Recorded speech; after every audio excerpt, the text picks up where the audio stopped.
Sa isang mayamang pamilya, may tatlong magkakapatid, si Rod, Tess, at Mario. Sina Rod at Tess ay mataas ang estado ng pamumuhay at may mag-agarang bahay at kotse, samantalang si Mario ay isang simpleng guro sa pampublikong paaralan.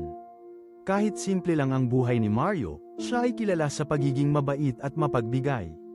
Pag may family gathering, bukang bibig ng kanilang ina ang mga material na possessions ni Rod at Tess.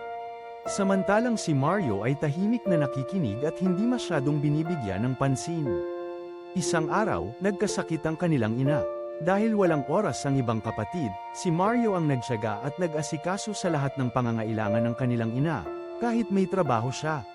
Nang gumaling ang kanilang ina, inaasahan ni Mario na ma-appreciate ng kanyang ina ang kanyang sakripisyo at malasakit. Ngunit sa halip, mas ipinagmamalaki pa rin ng kanilang ina sina Rod at Tess dahil sa kanilang mag-agarang possessions.